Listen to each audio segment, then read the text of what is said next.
Oh, Jimmy, you know, there's nothing better at the end of the day than jumping on a couch and just sitting back and lounging. Oh, yeah. I'm sure you want your couch to be cozy and comfortable. I would do it on this one, but I'd probably get in trouble. Anyway, there's a lot to consider when picking out a new couch. There are different types of fabric, there's different colors, there's even different styles. Now, you really have to consider your family's needs. For whatever reason, some people may think that leather is not a good option for them for the couch, but it turns out they may be mistaken. Delmarva Life's Sean Stryker explains why. When it comes to furniture, choosing the right fabric can be easier said than done. There's microfiber, cloth, leather, and that's just to name a few. But out of all of these choices, there is one that has really stood the test of time. I think leather's really appealing to people because it's been in history, it's been around for so long. They like that texture story, they like that durability story, they like the ease of maintenance. Even with that appeal, some people remain a little afraid. I think they feel that it's fragile. I think they feel that because of the expense, that it's something to that they have to worry about, which is actually the opposite of leather. Brenda Putnam says in some cases a leather couch can last twice as long as a fabric couch. It's one of the most ecological things you can buy, because if you buy a good leather couch and you condition it the way it needs to be conditioned, you can have it for 40 years.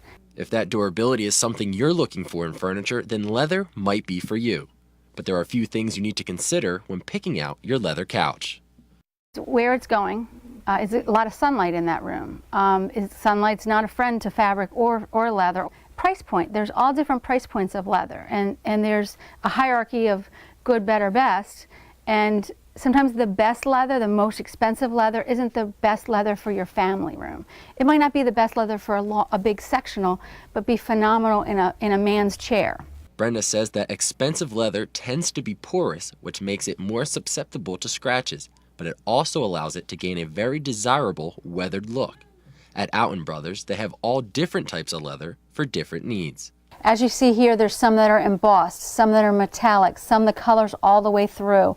Which comes in handy should your leather ever get scratched. The color's all the way through it, so you just hire somebody to come in and they just put the finish back on and the color's there and it's repairable. Some leather furniture even has a protective coating on it, like this transitional style urban cowboy couch. So in between contemporary and traditional, we have transitional. Yes, this is transitional. It's very clean lined, but still has a family-friendly feel to it. It's that traditionalness that you want a soft seat. We also do some hand patina. We stain this while it's on the piece, and then we finish it. It has a kiss of protection on top. So if you were to spill a little soda, you have time to wipe it up. There are even special wipes made to not only clean the leather, but also condition and protect it. And they make leather wipies. And they're like baby wipes, but they have a leather cleaner or a leather protection on there. You don't have to goop it on a rag and know how much to use. You just wipe it down.